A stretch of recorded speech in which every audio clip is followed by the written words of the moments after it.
if you're listening to this, you probably know. Not necessarily. But Jerry, Bob, Phil, and then I think Bill is more of a core member than Mickey. He's more of a core member than Mickey. He's been there the whole time. Yeah. He was there in Europe 72. Mickey wasn't. Yeah. Europe 72 is pretty renownedly known as the fucking time. Yeah. But then, Mickey comes back. I like Mickey. Don't get me Sure. wrong. He's still playing the shows and doing the shit. But, like, they were just fine without him. They were. That's a nice way of putting it, I suppose. And there was not a single fucking drums that whole time he was gone. Oh, like drums, capital like D, the drums. Yeah, like drums and Yeah. space. Yeah. None of that shit Yeah, between that's- 1969 and 1974 or 5. And that is some comparatively easy listening. Yeah, man. It's one of my favorite memories of being at a Dead show is it was Dead and Company, I want to say 2022, Mm-hmm. Riverbend, Cincinnati. Mm-hmm. It was incredibly fucking hot, like even into the night. So it was still like 90 degrees. And they were doing drums in space. And it was going on quite a while. Yeah. How long is quite a while? It felt like an hour. It was probably about 25 minutes, but that's still very long. That's still very long. And Mickey was deep into his space machine, Sure. just going boom, boom, boom, boom, boom, boom, boom. And like people are passing out and getting dragged out by fucking attendants and shit. And I was just sitting there going, please fucking end this shit, guys. And then they came out into Bobby doing I Need a Miracle. All right. And I was like, I fuck it. There we go. There. I did. So did we, Bob. So did we. I really need to hear you yell about a woman twice your age at 74. I mean, it's better twice than half. At 74, Well, at half is 74, probably yeah. better. Just thinking of the bulk of their hair. Yeah.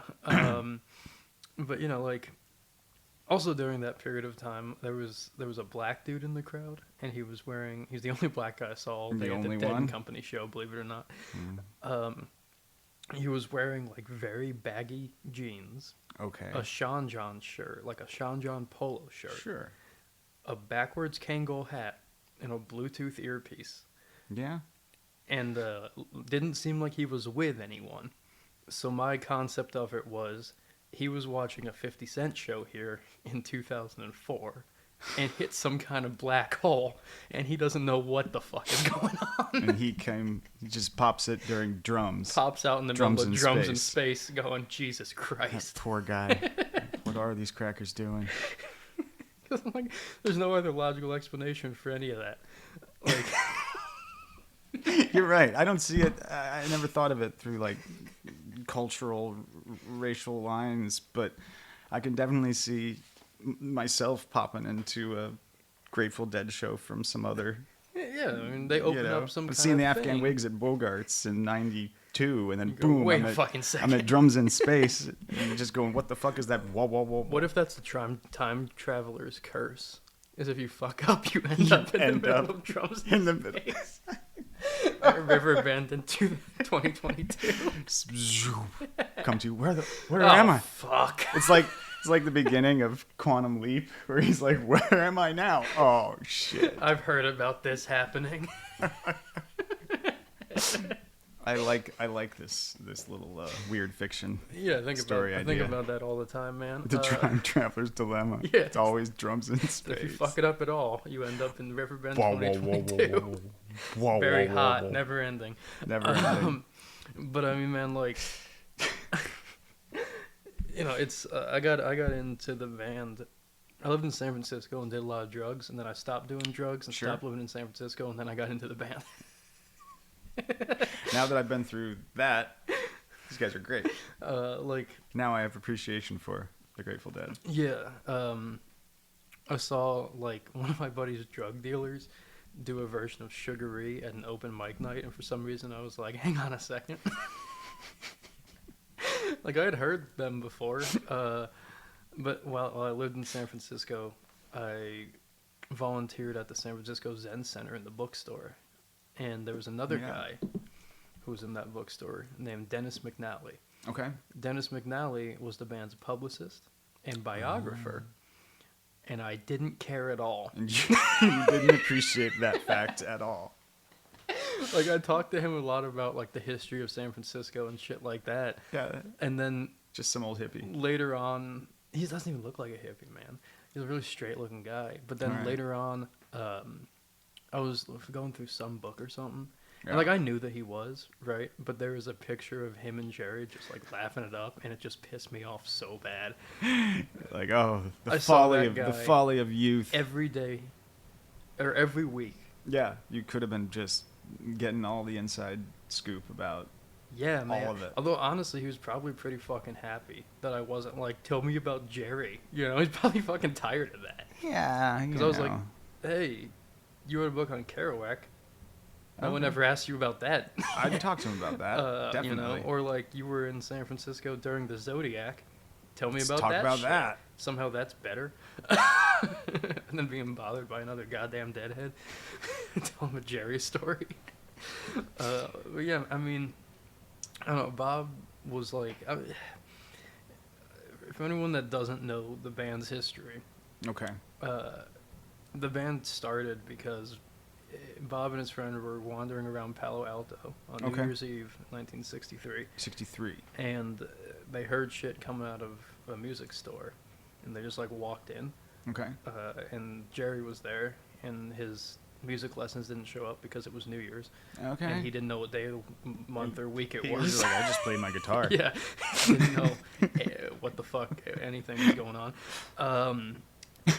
Of course, that tracks. Yeah, and so they hung out, and they formed Mother McCree's Uptown Jug Band, Mother McCree's Uptown Jug Band. which that name didn't last all that long, and neither did a lot of the band members, but Jerry and All right. Bob did. Yeah, Some of those band members ended up being like involved in the Dead thing, sure. where like they were either songwriters or roadies or worked in the office. They were still around, In the but they were family. just like, "You're not great at this, are you?" But neither was Bob at the time. I'm going to take that tambourine away from you and you yeah. just help us carry stuff. Like, We I'm love pretty sure you. Robert Hunter was one of them. Okay. And he's Bob's songwriting partner for the entirety of their career. Okay. He like wrote Dark Star and all of the Bob shit. Okay. That's not true. He Well, wrote all the Jerry shit. He wrote all the Jerry shit. Yeah. And the Bob shit? John Perry Barlow wrote the Bob shit.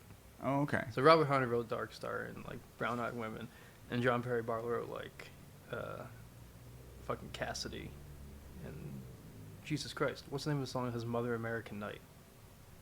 Shit. You know what I'm talking? Like, I know the fucking song, and I'm blanking on the goddamn name. No. I'm blanking totally. You're blanking entirely? Mother. What's the song? Sing it. Oh, you want me to sing it? Yeah. No, I'm not going to sing it. It'd be funny if you did. It would be, but I'm not going to do that. La la la la. This is going to drive me nuts, and I can't focus until... And I got nothing for this. You're just going to have to find that song.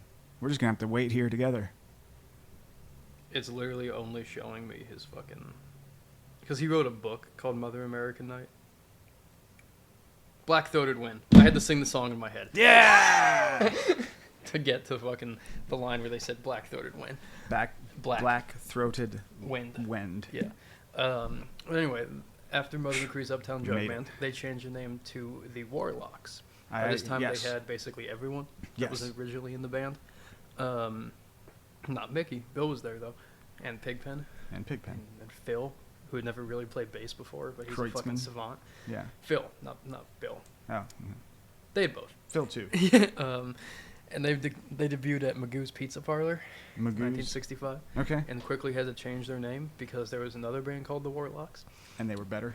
They just had put a record out. Oh, okay. A fun fact They got about there first. yeah, two other bands Okay. also named themselves the Warlocks and had to change their name because of this other band, the Warlocks, that nobody remembers. So some group of people called the Warlocks Okay. stole that name from the Grateful Dead, the Velvet Underground, and ZZ Top. Because I didn't know Velvet Underground. I knew ZZ Top. Yeah.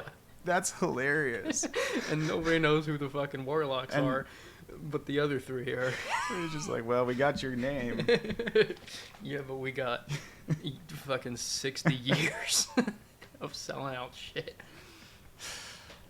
But anyway. It's a good band name, obviously. Yeah, it is. The one thing that's clear.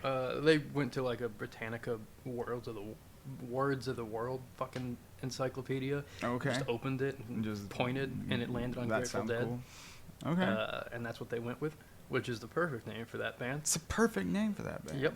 And then they ended up. Nominative determinism. A lot of their first shows were at Ken Kesey's Acid Test. Yes. Where it was great because they weren't even expected to like play. They were just added entertainment, right? Yeah. Yeah, that sounds so like they could fun for do everybody. shit and do acid and stuff. There's a story of one of the acid tests where Mickey just like quit, just started taking his shit apart in the middle of a set and nobody cared. Is he like, you know what? I'm sorry, guys. They're gonna be so upset. I don't feel like doing drums in space right now. This is the only time anyone's wanted it. It's like I must be invisible. No one's saying anything. So yeah, they did that. They played a lot of Hell's Angels parties. Mm-hmm. People forget this about the Dead. They're like very much an outlaw band. They came up in around fucking the Pranksters and Hell's Angels, and were making classically American music in a new way. Yeah. They're very much an outlaw band, and also they did all their shit their own way. But they, And they definitely helped a lot of like LSD get tested. Yeah. But that's a whole other thing with Owsley Stanley and probably the CIA. People say that the Dead are feds. I think Owsley Stanley's a fed. Yeah, the guy that's making and giving away all the acid. Yeah, I think the Dead were just musicians. And I'm pretty sure Owsley Stanley was a fed. Pretty sure. Also his dad. That's not what we're here for. Okay, no, we're just talking about Bob. There was a point here where the band kicked Bob and Pigpen out because they were like, "You're not very good at this." Oh, come on. You can't start pointing the finger for that. And that kick-started Bob into figuring out how to be the world's weirdest rhythm guitar player. Okay. Because he had to fill the spaces between what Jerry was doing and what Phil was doing, and fucking everything. Yeah, that makes sense. So, like, if you pay attention, he'll be playing chords, the same chord 25 different ways. Okay. At weird intervals. But, like, it only makes sense with the rest of the shit going on. It does make sense altogether. Unless it doesn't. Because there's some nights where it doesn't. Well... And none of it makes any sense and doesn't work at all. You're talking about the whole experience of the live that's show, kind of magical right? about this. I'll fucking turn on the Sirius XM channel around 12 o'clock when they play a show. Yeah. And they'll go into the first song and I'll be like, not a good one. Oh, I've been in the car with you when that happens. Let's You're like, not a good show. I can just add Not the a good gate. one. This is not going to be, get closer to the Not feeling it, guys. This is going to be a long 3 hours. Not sure why we picked it. There's 3,500 shows of just that band, not even their spin-offs, that we could have gone with. But anyway, the Dead was pretty pivotal in the whole Haight-Ashbury thing. Sure. But like everything else that was genuine there, they took the fuck off because it became a shit show. It was an ugly scene. And they ended up north of the city playing Cowboys. And like at this point in time, the band was Pigpen's band. And this is about what year? Like between like 67, 68, 69. Okay. Like Pigpen's the guy. Okay. Right? People are going to see him. All right. They're going to see him do a fucking half-hour Love Light and talk about jerking off and shit. They're going to see him do King Bee, right? Okay. And he's the guy, but he gets, by the time 1970, 71 rolls around, he starts to get sick. Okay. And he can't like carry the load of the band. Yeah. So that's when you get more songs in sets that are Jerry songs and Bob songs, and then they'll still do like a half-hour Love Light, but it won't be after doing Hey Little Schoolgirl and King Bee and all this other shit. Right. But also there's some Pigpen songs like Two Strangers, Souls in Communion that are fucking nuts. Okay. He wrote that song, and everyone was like, "Where'd that come from?" Because they thought it was like he found it, like someone else wrote it. And then after he died, they found that they found in his fucking notebook, and they were like, "What the fuck, dude?" You told me this story. They had like an operator. I don't know. There was a lot of good shit that we didn't get because he died so young. Yeah. Yeah. I think he was about to find his shit for real. Because he died really, he was 27. So like he was still just copying other people's shit. Right. That wasn't a fully formed musician yet. Yeah. Yeah. You know, that was just a guy. That was just a fucking teenager. God, you're right. Yeah, because like Jerry and Bob at least got to form their shit. He got to You know, develop his. because they were Genes. ripping off their own stuff, Yeah. but lived long enough to not only have done that. Sure. You know? I see what you're saying. You know, by the time the 70s are a weird time for that. It's my favorite time for the Dead. Okay. Occasionally, I really like some like early like live Dead shit. But So once when you say early 70s, you mean? I mean most of the 70s. Okay.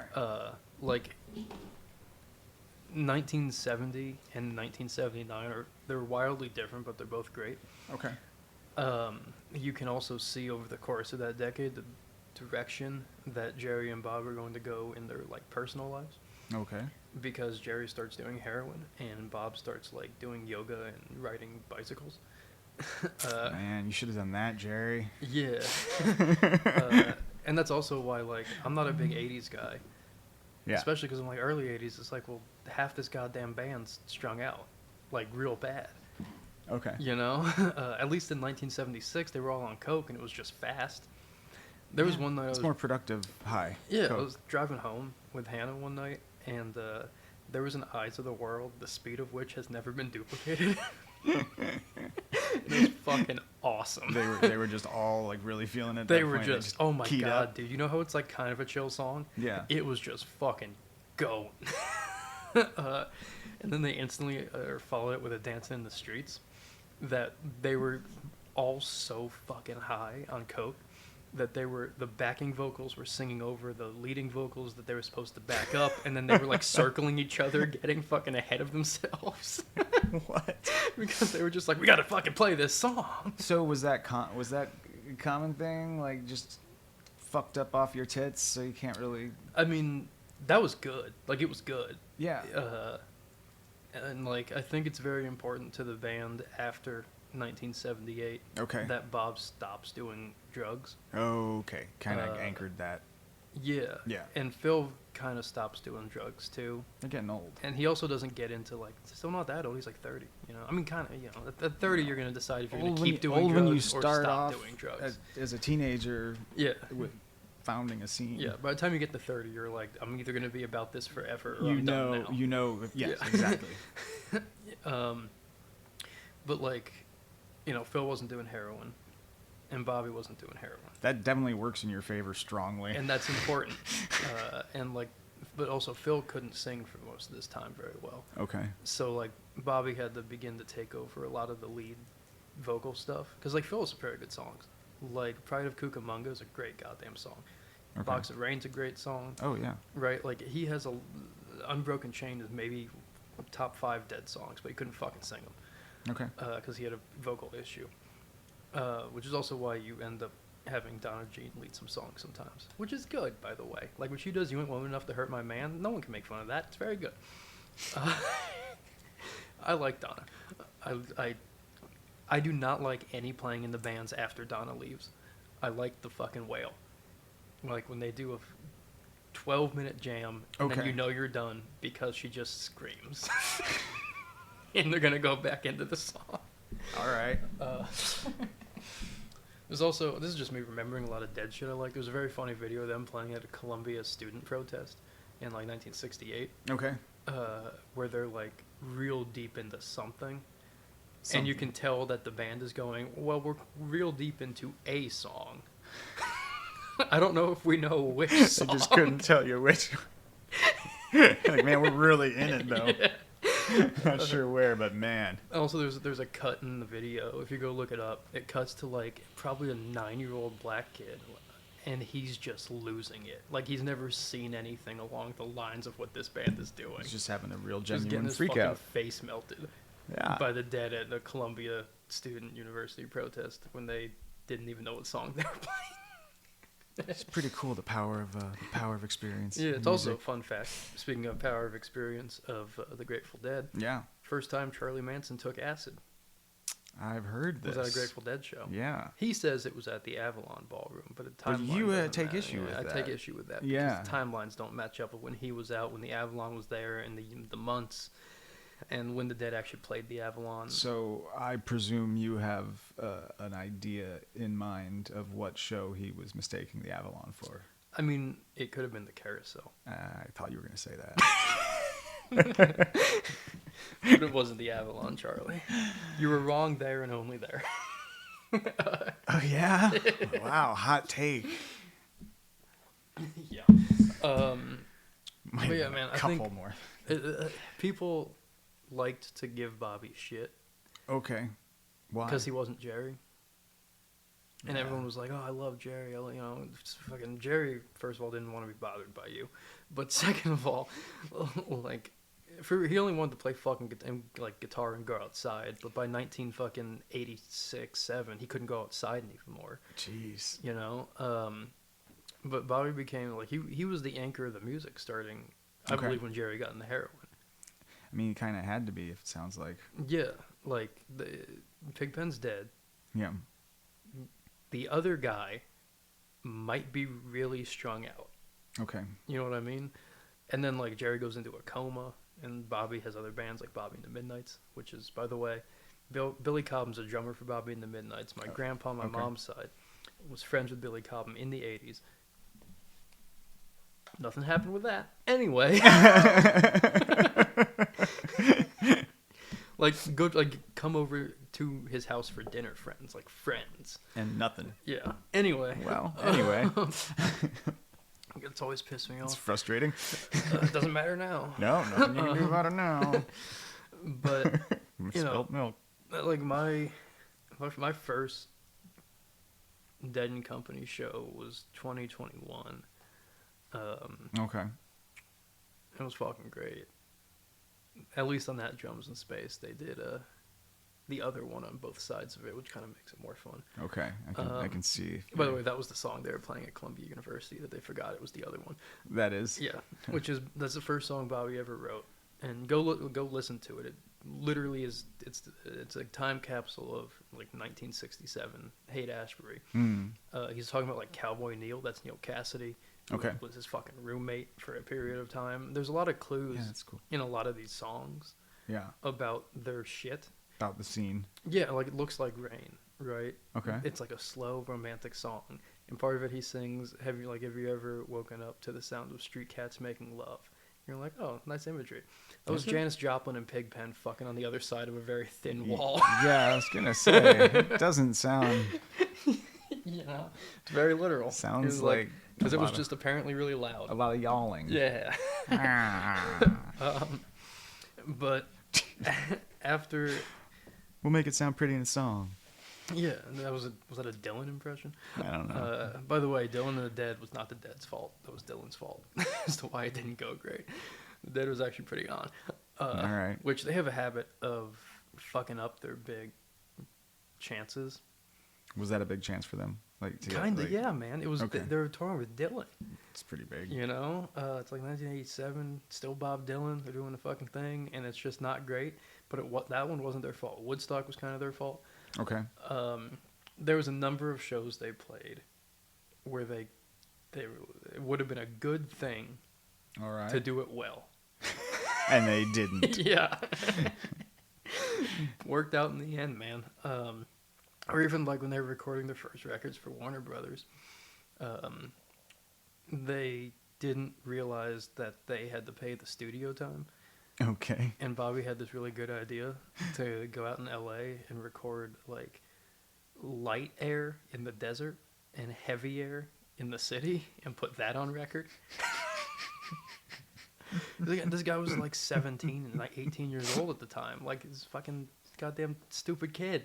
Like, Heavy air and light air, yeah, man. it'll really blow everyone's minds. Can you hear that? Heavy. Exactly. You can't. But I don't know, man. It's I saw him a lot of times between 2021 and 20 now. How many times have you seen him? I was trying to count this the other day. Yeah. Because I did the East Coast tour of Dead and Company 2023, and I've seen other Dead and Company shows, and I went to the Sphere, and then I saw Right. Bobby and Wolf Bros a couple times. So a lot. I'd consider any related Grateful Dead thing as seeing the Grateful Dead. Well, I was seeing specifically Amalgam. Bobby, like, it was, I saw one of the Wolf Bros shows I saw was in Columbus at the Ohio State, one of their theaters. And in the middle of the show, he, like, they finished playing a song, and he looked out at the crowd and was like, hey, I just remembered we played here in 1974. It looks the same. Like, obviously everyone lost their fucking shit, because that's what you do when Because he talks. that- yeah, Doesn't talk yeah. that much. But, and people, like, I'm gonna talk about John Mayer. Okay. Anyone that talks shit on John Mayer's association with this band can go fuck right off. Okay. You think that shit would have still been around without that guy? I'm just playing devil's advocate here. No. Tell me about it. Like, you got to a point where Sell me on John there Mayer. needed to be another person, right? The band always had 2 guitar players, Right. and there needed to be a guy who was really fucking good at guitar, Yeah. like really, really fucking good at it. And he is. Right? Yeah, like one of the best probably ever. Even if people don't want to admit it, That you seems gotta crazy. watch him play live, and you go, "Yeah, that guy's the best." Okay. Yeah, I'm not a musician. I'll take your word for it. Like, I'm not talking about John Mayer pop songs or whatever, right? Yeah, I just remember him being that little.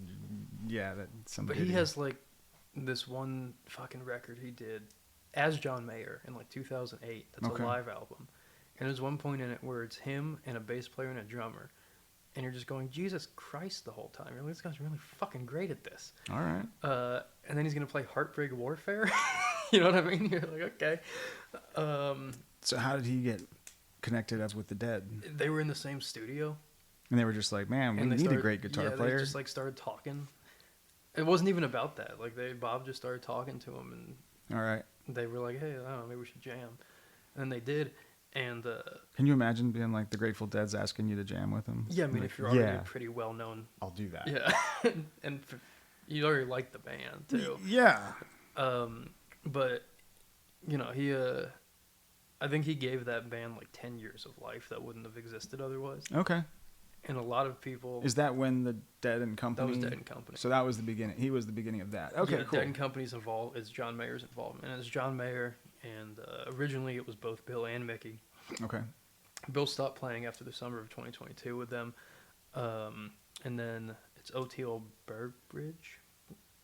I never know how to pronounce his last name. Okay. But he's a bass player who's in like the Allman Brothers and Colonel Bruce Hampton. It's a very long name, but he was in that band. Right. I know who you're talking about. Yeah, and Jeff Chiamati, who, by the way, a good barometer for if the Dead is going to be good during a period of time All right. is how does the keys interact with the lead guitar. That's how you tell. Yeah, because like when you have Keith Godchaux, he first comes in, and him and Jerry are just tearing it up back and forth. And what year is this? Like 71, 72. Okay, Keith is okay. at Europe 72. Okay. Right? They're tearing it the fuck up. And like through 73 and 4, and those shows, like the 6 shows they played in 75 are all goddamn incredible. They just Okay. took a break, but they're still amazing. Yeah. There's one at the fucking, I think Winterland, where it opens on like them doing a Help Slip Franklin's Tower. That's probably the best one ever done. It's an incredible show. But Keith kind of gave up at the end there. That's why he left the band. That's not why. It was one of the reasons. And it got worse, right? So Jeff Chiamati and fucking John Mayer clearly vibe out with each other. Okay. And that's a really like important thing in this music. That those two guys are going to like it. Like when they were at the Sphere and they had them on the fucking screen at like goddamn 80, 100 feet tall. Yeah. There was a point where they were clearly daring each other back and forth in the middle of a song Yeah. to figure out where the other guy was going. That sounds fun. Yeah. That's good showmanship and musicianship. And they were. Like, Yeah. they knew exactly what was going to happen. And that's the thing about the Dead as well, is the communication that's nonverbal in the music is fascinating, and the referencing. Oh, and definitely. All of that. And, like, one of my favorite moments of my life happened in Noblesville, Indiana. Okay.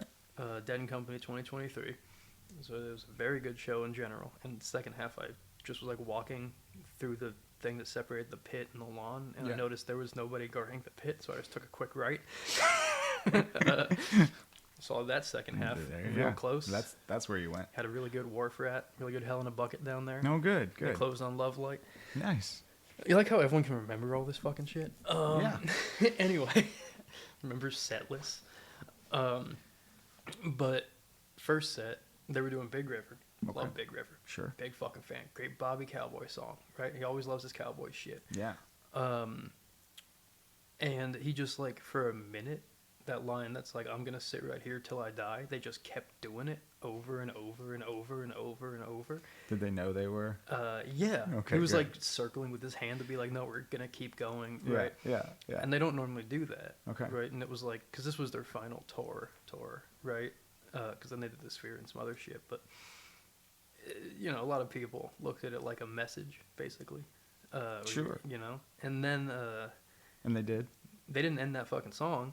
Instead, John started to play the Dark Star riff. Okay. And then they did Dark Star over Big River. All right. And then 2 days before, they finished, because like when they were in Boston, they started that. They teased it. Oh, okay. And then 2 dates later, they wrapped it. That's a crazy thing to do. Yeah, that's pretty cool. To be like, oh, we're going to tease Big River in our Dark Star in Boston. And then we're going to do our Dark Star over Big River in Indiana and wrap that whole concept up. That is pretty cool. Yeah. It shows how much they're on the road, how much the live act matters. And like the constant pushing and experimentation. Yeah. It's just like, because, you know, I guess people who aren't fans would always wonder, like, why would you, like, I can understand seeing the show, but why would you want to see it, like, 5 times in a week? Because Citi Field was wildly different than Philadelphia. We'll see. That's what I would tell them on And your because if behalf. I didn't go to fucking Philly, I wouldn't have seen that second set. That's what I'm saying. With that fucking estimated in eyes that they did. It explains a lot. I brought my buddy along on that tour, and he wasn't like a big Dead guy, but he got it there. Yeah, I'm sure. You know? Yeah. Seeing the stuff live, like, really like at this, I'll get to the Sphere. But no, I'll get to the Sphere now. I don't care. Seeing them live is like, so that band, like, people always talk shit about the Sphere, right? They're like, it's $100 and whatever dollars. Like, I bought my fucking tickets for $135 a piece. Okay, isn't that what shows at Bogart's cost now? Yeah, a lot of fucking shows. Like, it's just and this is a place that exists one place in the world. Yeah. And also, like, if Didn't- Taylor Swift is charging $1,200 for the fucking, or the Suicide Boys are charging $1,200 for the fucking pit, Dead and Company can charge you $135 to $400 for the fucking Sphere. Show me the fucking lie. Like, Yeah. you know, and also if you've played 7,000 shows for these people in your life, you know what, you get to. Like, you're... Yeah. I don't you see how anybody could complain about $130 You know? for seeing them at the Sphere. And also, like, people then bitch about, like, no, man, they wouldn't. Like, there is a thing to seeing the Dead outside, and, like, it's nice. But this is a band that pushed musical boundaries. That's what I was going to say. Representation or, like, performance boundaries visually as well. Yeah. The light show. That was the Dead thing. Like, if you watched the Winterland, like, the closing of Winterland show, there's crazy shit going on. Yeah, that. Well, not that, but that's New Year's Eve. They're like blowing fucking fire near the stage and shit. Yeah. Or if you see any of the New Year's shows with Bill Walton coming down as Father Time, like they're doing. I love Bill Walton. It just sounds like a good show. Yeah, man, balloons, and he's fucking up there with a big fake beard, being flown down somehow. He's also has to go play for the Celtics tomorrow. With Larry Bird, who he brought the whole fucking Boston Celtics to a show. Okay. And they loved it. Wow. Like, because there was a Bill Walton 30 for 30 that's really pleasant. Everyone should go watch that. It's an ESPN documentary. Okay. And they're talking to, like, his former Celtics teammates, right? And just imagine Larry Bird side stage Grateful Dead show. Like, And one of the fucking one of the other players, like, you know, he's a black guy from fucking like New York City or something, and he like had no concept of the dead existing, and he was talking about it in this documentary. He was like, Bill just wanted us to go. He's like, you know, and they started, and I think it was like I Need a Miracle was playing, right? They figured it out, and he was like, these guys are really fucking cool. This is really good, man. He's like, then we're hanging out with the band. Yeah. Bill Walton's bringing the entire 83 Celtics to go to a dead show. I love that. But, you know, like, you can't fault a band. People are always like, Jerry wouldn't have liked the Sphere. Yay, what if the guy who liked the Wall of Sound? Yeah. We have the best sound in the world now, and we can couple it with images that we decide that all play when they're supposed to play. Yeah. Also, who needs to be that much of a gatekeeper? Jerry wouldn't like this. Yeah. Oh, the guy that could have like not had to travel to go do that thing he liked to do. Yeah, he would have lived there. Yeah, he could have stayed in Vegas, shown up at 6:30, and played a perfect show. Yeah, he would have hated that shit. Fucking bullshit. Yeah. Putting words in people's mouths. Well, it happens. But yeah, man, that fucking Sphere show, like, they took off, literally, the graphics. They opened on I Need a Miracle, and then they did Eyes of the World, and the graphics were like pulling out of modern day San Francisco into space, Okay. right? And then you're in space, pulling back and back and all this shit. And over the course of the show, like, they're doing different things. Like, there's an alien landscape for Dark Star. Sure. I hope. There's a paint by colors cartoon thing for Uncle John's band, and Jerry's sitting on a cabin of a porch, or a porch Okay. of a cabin playing guitar, and it's far off in the distance. There's a stream and shit, and you're like, oh, that's really cool. And I'm so stoned doing this thing. I'm on edibles, imagining it. It's like right now. No, like if I were there, Oh, I it just would have been can't, horrifying. can't imagine this. It'd be great. But you know, so like there's all that kind of shit. They're in Egypt at one point at the pyramids. Sure. They're going through like all their old venues they're in trucking. That's nuts. And then So they're aware of what a retrospective it is. Yeah, they're really each good time at they. it. Yeah. Yeah. They had all the old fucking backstage passes all over all the shit. And then at one point, you know, they're doing Knocking on Heaven's Door, coming back down into San Francisco. But it's 1967 into the hate, and you're fucking looking at like the house 710 Ashbury, and the shades are pulled, but they're fucking silhouetted in the window. You know what I mean? And like I was crying. Like legitimately crying at this point. I was like, oh my god, they were so young. I love this. And then there's like a news fucking thing that plays like from 1967 about like you know, a young band from San Francisco, right? And then Dead Forever flashes on the fucking thing. And then they did Love Light, and it was just pictures of everyone that had ever been involved in the band. Well, Fucking today I fucking get emotional. I can't look at this. It means a lot of things to a lot of people, you know. Yeah. And it's very like I always. The thing that keeps getting me is like this. It's not even my favorite fucking time period, but the early days of the band, like pictures of that shit. You know, That would've before been anyone cool. died, before anything went sideways, before anyone was too big to go outside. You Yeah. know.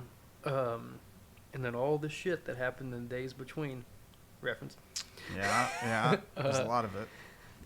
And like, you know, the other day I watched the video I took at the Sphere of Bobby doing Standing on the Moon, and there, you know, there's a line in it, standing on the moon, you know, nothing left to do, lovely view of heaven, but I'd rather be with you. Yeah. Somewhere in San Francisco on a back porch in July, looking up at the heavens at the crescent in the sky, and I cried at my fucking desk. Like,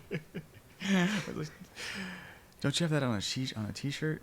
yeah, Or dude, yeah. I always really liked him doing Standing on the Moon. Yeah. But yeah, I mean, it's a bummer for a lot of people. Hannah would point out at one point that one of her favorite things about it was how many like younger musicians she saw posting stuff about him. Sure. Like how he was just constantly going down the generations, pushing Oh yeah. and playing with people and sitting in. Yeah. And there's a lot of people I've been talking about that have much better knowledge on it than I do about him, like showing up. I heard like a Peter Shapiro interview about this, about him showing up when he didn't have to, Okay. and just like playing all this shit and bouncing between stages and always being down to do whatever with this shit or anyone related to it. Yeah. And it's a bummer, man. I thought he was going to be 95. Well, I think a lot of us did, it can't all be Clint Eastwood. or Willie Nelson, but we all thought fucking. When I was at Farm Aid, someone was playing and I wasn't fucking watching them because I was looking out and I could see the buses and I was watching Bob Weir fucking work out for an hour and a half. He's fucking doing a lot of shit over there for a guy who's 75. Well, those periods of heavy cocaine use will take a few years off your life. I don't know, man. I don't know. No, they do. I don't know that that's what it was. Could have been the cigarettes. Cigarettes are known to do the same effect. But he quit that in 1978 too, I think.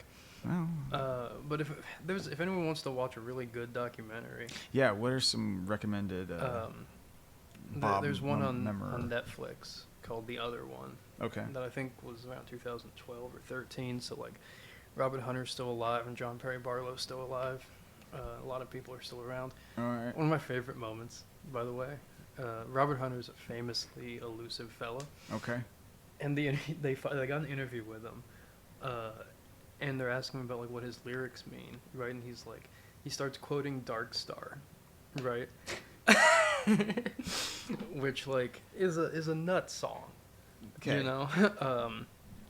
I'm gonna find the part of Dark Star that he quoted.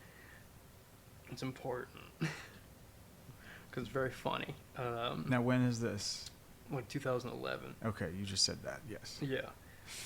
So he's laying down on a couch after he played a show. Okay. And he just goes, mirror shatters and formless reflections of matter, glass hand dissolving to ice petal flowers revolving, lady in velvet recedes into the nights of goodbye. What's so complicated about that? And they're like, all right, I think that's enough with Robert Hunter. John Perry What's Barlow so complicated? was a little bit more forthcoming. Yeah. But no, the documentary, was about being the other guy in the Dead that wasn't Jerry. And there's a point in it where they go to Haight-Ashbury and there's like a thing on the ground, like a painting, and it has there's people screaming outside because it's Covington. He's just a family of screamers. That happens.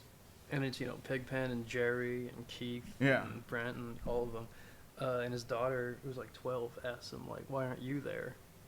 And he's like, "Well, because I'm not dead yet." And I go, "I don't know." Now he is. And that's a fucking bummer, isn't it? Aww. And there's people close to it. Like he has a family, and I'm sure they feel like shit.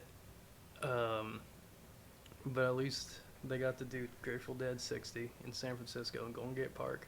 Yeah, I think they left quite a legacy behind, at least. And that there's going to be something else, because there always is. And anyone that'll bitch about it, John Mayer's going to fucking spearhead it, so you can shut up. But I'm going to leave on this very interesting fact. All right. That I think is indicative of the Dead. Okay. So the last song that Bobby played was a Jerry song. The last song Jerry played was a Phil song. Okay. The last song Phil played was a Bob song. That's pretty neat. There it is. Also, there's 11 days in between Jerry and Bob dying. And I don't know what the fuck that means, but I bet you do.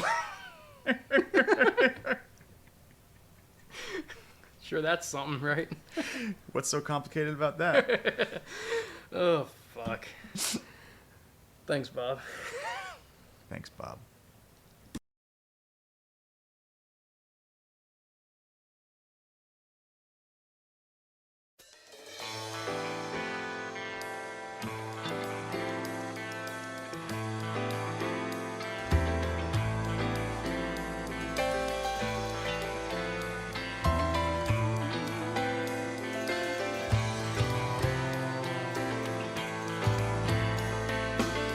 Out on the road to West Marine.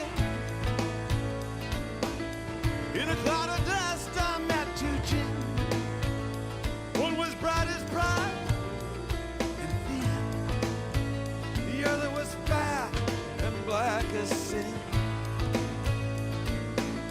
Isn't this how all good tales begin? The big one looked a lot like you. The other one looked just like you too.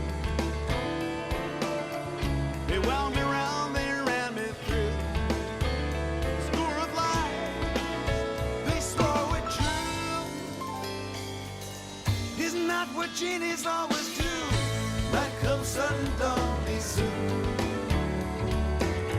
By my time, by the dark of the moon, my strange heroes lead me on.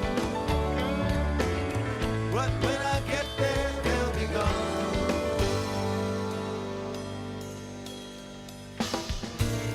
Ever since I was a pup,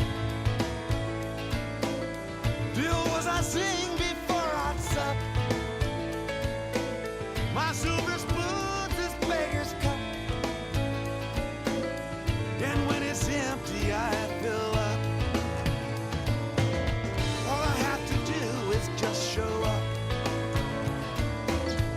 The prophet said all flesh is grass.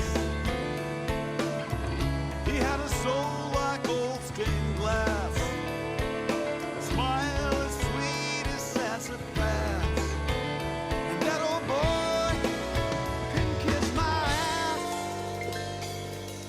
Who the hell can wait for life to pass? And come sudden dawn be soon. Bide my time by the dark of the moon. My strange heroes lead me on. But when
Short while back, the door flung wide.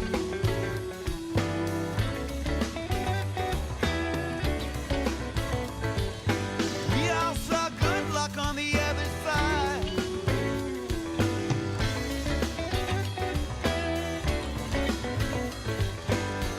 The door blew shut.